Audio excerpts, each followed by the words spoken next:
Satu suara yang berkata, buat apa tu?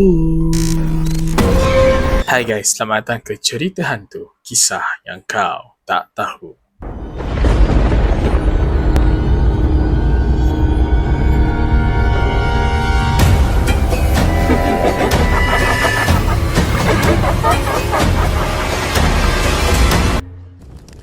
Bismillahirrahmanirrahim.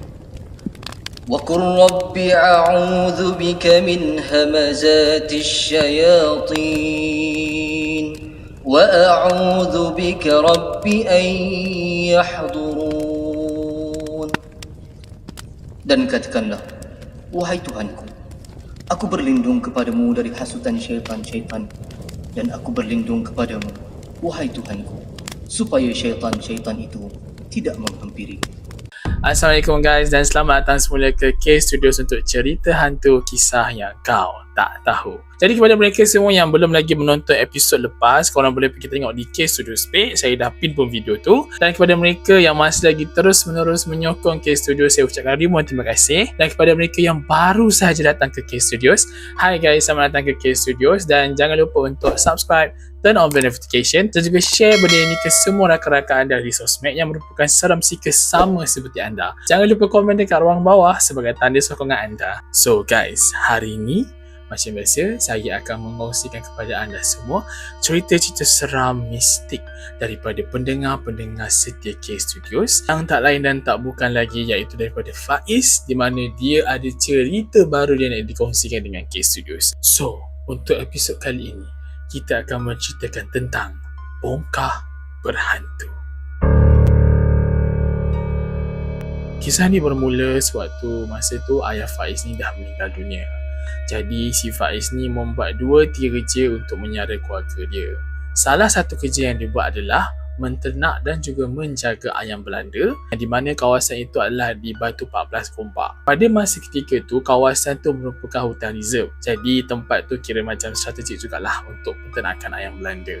Jadi kalau Faiz nak pergi ke kawasan tu, dia kena melalui satu terowong kecil yang dipanggil sebagai terowong 3 beradik, dan dia kena mendaki sedikit lebih kurang 30 ke 45 minit dan barulah dia sampai ke kawasan tersebut. Jadi pada suatu hari ni, masa tu musim hujan, si Faiz ni dalam perjalanan untuk pergi ke kawasan ternakan ayam Belanda tu, tiba-tiba satu bongkah batu menghalang laluan dia untuk dia pergi ke kawasan ternakan ayam tu.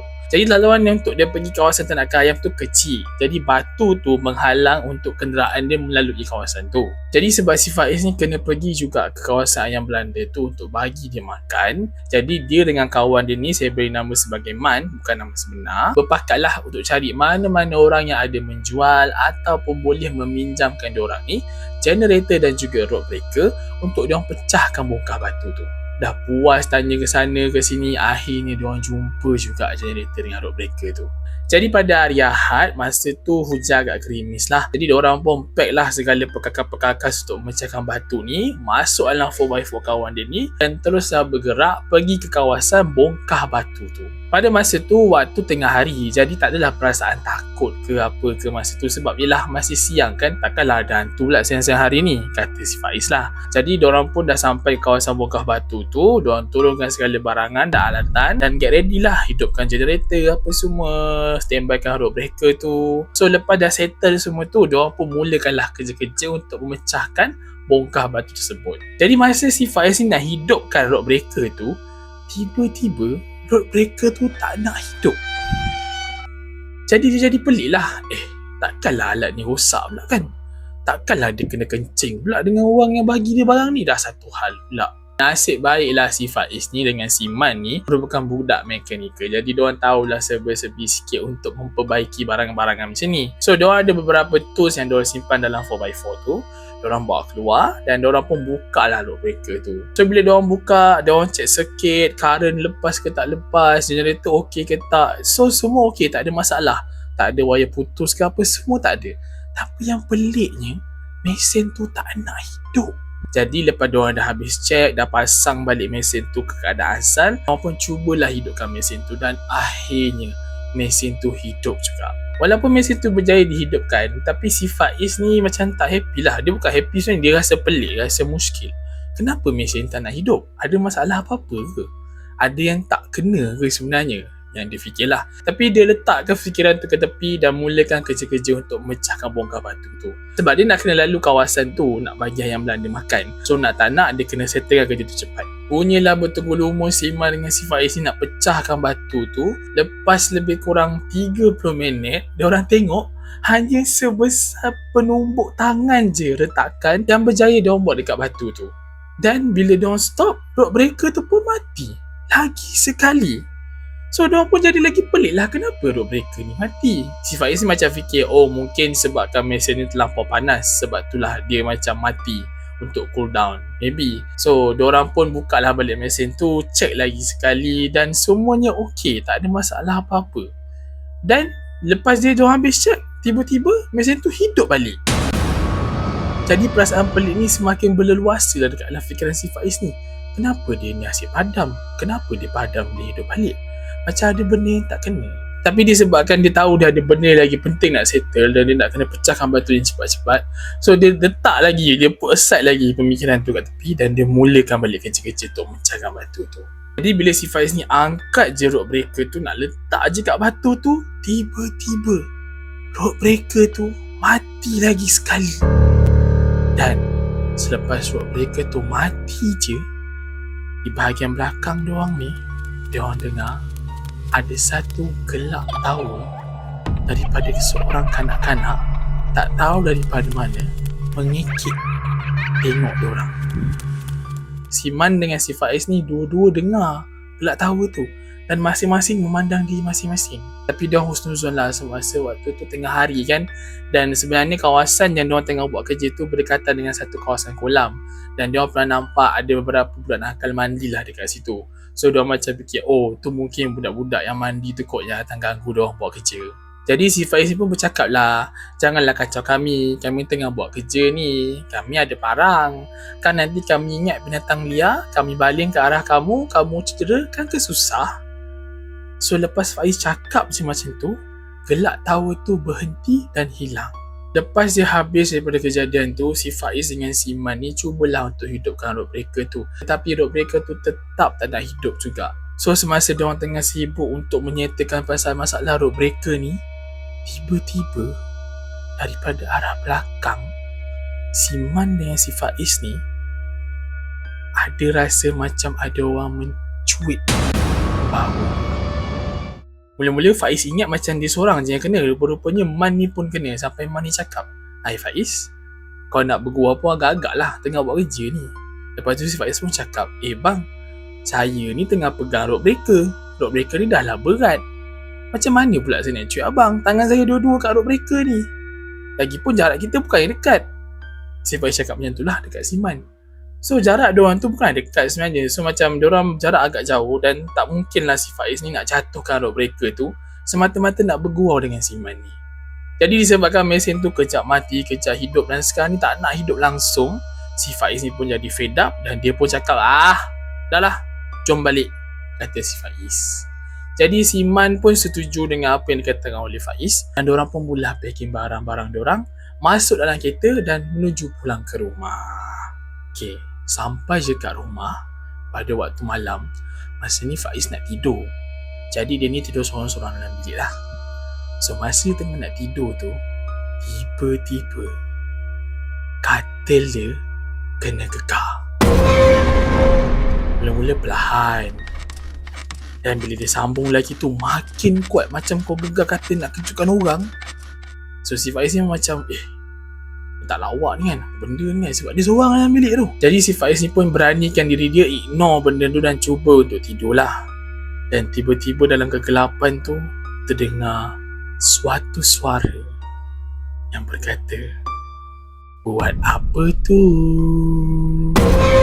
Terkejut si Faiz dengar suara tu sebab dia tahu dalam bilik tu dia seorang-seorang je. So dia pun ignore lagi benda tu. Dia husnuzon lah, mungkin tak ada apa-apa kot, mungkin hayalan je. Dan tiba-tiba dekat almari dia ni ada barang jatuh, pup, ke lantai. Dan suara tu berbunyi lagi, saya tanya ni, buat apa tu? Jadi si Faiz dah mula rasa seram lah, rasa takut lah, cakap benda pula yang kacau dia ni kan. Jadi dia kumpulkan ke semua keberanian dia tu dan terus berkata macam ni, aku tak kacau kau, kau jangan kacau aku. Dia macam bercakap lah dengan makhluk yang berkata dengan dia tu. Dan lepas dia habis cakap je macam tu, tiba-tiba dia rasa macam ada sesuatu tengah duduk betul-betul depan muka dia. Ada satu hawa panas, macam ada sesuatu benda yang memang tengah duduk menatap muka dia depan-depan. Dan lepas tu dia dengar suara yang sama berkata, kan abang yang ajak balik tadi? Sudah, kata Faiz. Apa benda pula yang ikut dia balik ni? Tanpa fikir panjang, dia pun selubung satu badan. Dia pun bacalah apa-apa ayat yang dia tahu dan tertidur. Sebab kan dah takut dan dia penat kan, so dia pun tertidur. Jadi pada esok hari ni tu, memikirkan kejadian yang berlaku malam tu, dan dia rasa benda tu bukan mimpi sebab dia sedar waktu tu. Dia tak berlengah lah, so dia pergi jumpa dengan seorang kawan dia ni yang tahu pasal perubatan dan bertanyakan dia lah pasal perkara ni. Dan dia pun bawa kawan dia datang ke rumah. Bila sampai je kat rumah, kawan dia tu masuk je rumah tu, dia tu cakap macam ni, tu Faiz, kat atas birai katil kau tu. Kejap, kau tunggu luar dulu boleh? Kata kawan si Faiz ni lah. So si Faiz macam, apa benda kan? Dia pun tunggulah kat luar rumah. So tunggu. Lepas beberapa minit lepas tu, kawan dia yang pandai berubat tu pun keluar daripada rumah. Dan dia kata, macam ni lah Faiz, benda tu nak kau hantar dia balik-balik tempat asal dia. Balik-balik tempat asal? Faiz ni rasa pelik lah. Balik mana kan? Dia bukan tahu pun tempat asal benda tu dekat mana. So dia pun cakap dengan kawan dia macam mana lah nak settlekan benda ni. So kawan dia ni yang pandai berubat ni bantulah dia untuk settlekan benda tu. Jadi apa yang diceritakan oleh kawan dia yang pandai berubat ni adalah ada satu makhluk yang bertinggik dekat atas birai katil itu, bentuk seperti budak, baju lusuh dan muka dia sangat pucat. Jadi si Faiz ingat macam, adakah ini makhluk yang ganggu diorang masa diorang tengah buat kerja-kerja untuk memecahkan bongkah batu tu. Jadi dia pun ikutlah kawan dia ni untuk menyelesaikan masalah tu, hantar balik benda tu ke tempat asal dia apa semua. Dan lepas dah sudah tu, Alhamdulillah, tiada lagi sebarang gangguan yang berlaku lagi dekat rumah Faiz. Jadi untuk bongkah batu tu, kalau ada yang bertanya, bongkah batu tu, si Faiz ni buat keputusan untuk berjumpa dengan penduduk setempat yang tinggal kat situ, dan diorang bekerjasama beramai-ramai tarik batu tu supaya dapat pergi ke tepi luar daripada kawasan laluan kenderaan tersebut. Jadi itulah yang berlaku kepada Faiz semasa dia nak menyelesaikan masalah bongkah batu tu. Jadi jangan ingat siang hari tak ada benda guys. Ini tengah hari dia kena ni. Jadi itulah untuk penceritaan yang pertama tentang bongkah batu. Okey guys, itu adalah cerita yang pertama yang dikongsikan oleh Faiz. Baik, cerita yang kedua ni pula dikongsikan oleh kawan saya sendiri yang diberi nama sebagai Noah, bukan nama sebenar, tentang percutian dia di Port Dickson. Jadi pada masa tu, si Noah ni dengan lagi 4 kawan dia ni berkumpul dan agreelah untuk pergi bercuti dekat Port Dickson. Jadi diorang ni semua berkumpul dekat kawasan pantai Port Dickson tu dan lepak beramai-ramai sampailah waktu malam. Yalah kan dah lama tak jumpa kawan-kawan kan. So diorang pun lepak kat tepi pantai tu, relax apa semua. Dan bila waktu dah malam, diorang ni nak pergi check in lah dekat hotel tu. So hotel yang diorang booking tu, diorang tak tengok apa review dia ke apa ke. Yang diorang nampak adalah hotel tu sangat cantik, lawa dan swimming pool dia besar. Okay, set. So diorang pun pergi ke hotel tu dan check in apa semua dan terus naik ke bilik. So masa sampai ke kawasan hotel tu, kawasan hotel tu macam agak suram dan tak ramai orang yang tinggal kat kawasan tu. Jadi lepas diorang dah masuk dan check in dan letak semua barang-barang dia ni semua, so diorang pun relax lah, berehat apa semua kan. Ada yang lepak, berborak, bersembang, main game dan sebagainya. Noah dengan seorang kawan dia ni duduk dekat luar, lepak dekat beranda depan. Sambil dia tengah lepak-lepak dekat luar tu, sambil dihisap vape dan kawan dia rokok apa semua, diorang berborak macam biasa. Dan tiba-tiba Noah ni terpandang sebelah kanan dia. Bila dia tengok belah kanan dia tu, dia nampak yang bilik sebelah dia tu, maksudnya bilik sebelah ni lah, jiran dia tu, bercahaya. So apa yang difikir adalah, oh, rumah ni ada orang lah. Jadi si Noah ni mengusik lah, dia macam tegur lah jiran sebelah tu. Dia kata, oi, bercuti juga ke tu? Macam tu. Dia macam nak bertegur siapa, nak jadi peramah sebab sesama jiran. Jadi lepas Noah cakap macam tu, tak ada pun orang yang keluar daripada pintu beranda tu nak sahut dia punya sautan ke apa semua, tak ada. Tapi yang peliknya adalah, lepas dia habis menyahut macam tu, suara rumah tu macam ada orang, macam ramai sangat kat rumah tu. So macam Noah ni fikir macam, oh, mungkin dekat alam rumah tu adalah penghuni dia, maksudnya bilik tu. Bilik tu adalah penghuni dia, bilik hotel tu. Jadi macam Noah pun ignore lah benda tu. So diorang pun lepak borak macam biasa. Masa tengah-tengah lepak dengan kawan dia dekat luar tu, tiba-tiba Noah terdengar ada suara orang ketawa. Mula-mula dia ingat, oh, mungkin daripada jiran-jiran sebelah dia kot lah. Dia tak fikir panjang. Masa tu Noah fikir macam, oh, mungkin daripada jiran sebelah dia kot, orang tengah berseronok ke apa kan. Tapi dia tak rasa yang bunyi tu datang daripada situ. Jadi hati dia ni mula tak sedap dan mula seram sejuk semua. Dia pun keluarkan kepala dia, tengok bagi atas, kiri kanan semua. Hanya lampu bilik dekat kawasan dia dengan jiran dia tu je yang bercahaya. Yang lain semua gelap, tak ada penghuni. So dia adalah salah seorang daripada penghuni yang ada dekat situ. So dia dah mula rasa pelik lah. Wah, macam tak sedap ni kan. So dia pun cakap dengan kawan dia, jomlah lepak kat dalam. Lepas tu kawan dia kata, aku ni esok rokok ni. Tak apa, isap kat dalam lah, jom lah kita lepak dalam. Sebab kan dah rasa risau ni kan, so dia takut sangat. So dia ajaklah kawan dia lepak kat dalam. So bila dia masuk kat dalam, dia pun ceritalah dengan kawan-kawan dia ni. So kawan-kawan dia macam tak endah lah, mungkin perasaan dia je ke apa kan. So diorang semua decide untuk masuk tidur. Jadi hotel tu yang dia sewa tu ada satu bilik, dan kawan-kawan dia ni semua tidur dekat bilik lah. Noah dengan kawan dia yang seorang lagi ni tidur dekat ruang tamu depan. Noah dengan kawan dia kat depan tak kena kacau, tapi kawan dia yang tidur dalam bilik tu yang kena kacau. Apa yang jadi ialah, masa kawan dia yang 3 orang tu tidur, tiba-tiba selimut diorang kena tarik. Lepas selimut tu kena tarik, diorang macam terkejut lah. Apa benda yang tarik selimut diorang ni kan, sebab semua tengah tidur masa tu. Dan diorang macam, oh, mungkin halusinasi je kot. So diorang tarik balik selimut tu, diorang tidur. Dan bila diorang tarik balik selimut tu, lagi sekali selimut tu kena tarik lagi.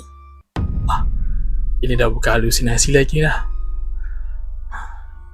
Jadi diorang pun macam ignore lah, macam buat-buat tak tahulah, macam mungkin tak ada apa-apa kot, diorang tak nak fikir yang buruk-buruk lah kan, sebab dah malam kan. So diorang pun sambung balik tidur. Sudah sambung tidur, lepas beberapa minit lepas tu, tiba-tiba kedengaran suara bunyi orang menangis dekat dalam bilik tu. Sayup aja. So kawan dia ni seorang dia macam, Allah Akbar, apa benda pula yang kacau diorang malam-malam ni kan. So diorang semua tak buka mata ni, diorang tutup. Tapi salah seorang daripada diorang ni cuba beranikan diri untuk buka mata, tengok keadaan sekeliling. So masa mula-mula dia buka, dia tengok tak ada apa-apa pun dekat situ. Tapi tiba-tiba mata dia tertumpul pada satu sudut dinding, di mana dia nampak ada satu lembaga berdiri tegak tengah tengok diorang tidur.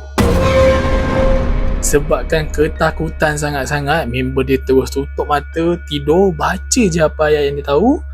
Dan akhirnya dia berjaya tidur. Dan bila besok pagi diorang bangun, diorang terus keluar, jumpa dengan Noah, and diorang bincang yang diorang nak keluar daripada bilik tu hari tu juga. Jadi tanpa bertanya banyak, Noah pun agree dengan apa yang kawan cakap. So diorang packing barang diorang semua, diorang turun kat reception dan diorang pun check out. Tapi masa check out tu, Noah tanya dengan receptionist tu, dekat bilik sebelah saya tu ada orang ke?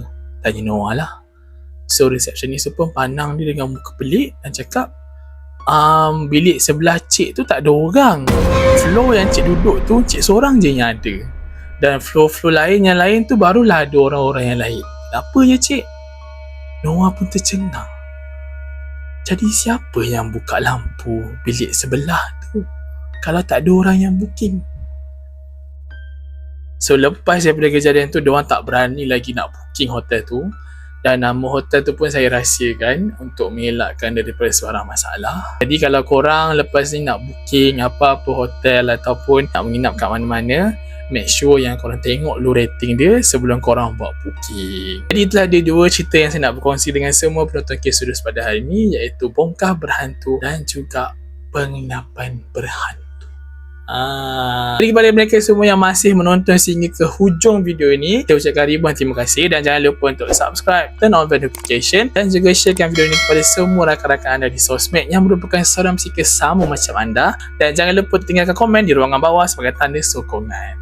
Jadi kepada semua yang menonton mana belum subscribe tu, make sure korang subscribe sebab banyak gila yang bukan subscriber yang tengok saya punya video banding subscriber saya sendiri. Jadi apa kata korang subscribe dan sama-sama kita support untuk Kes Studios lebih maju lepas ni. Jadi kepada mereka yang nak berkongsikan cerita seram korang boleh je telegram kami di Kes Studios ataupun korang boleh je WhatsApp kami di nombor tertera di bawah. Jadi kalau korang ada cerita nak kongsikan, jangan malu-malu, jangan segan-segan, korang WhatsApp je Kes Studios dan kami akan ceritakan cerita anda di next video yang akan datang. Jadi sampai di sini saja untuk cerita hari ini. Kita akan berjumpa lagi untuk next episode cerita hantu, kisah yang kau tak tahu. Jumpa lagi. Bye-bye.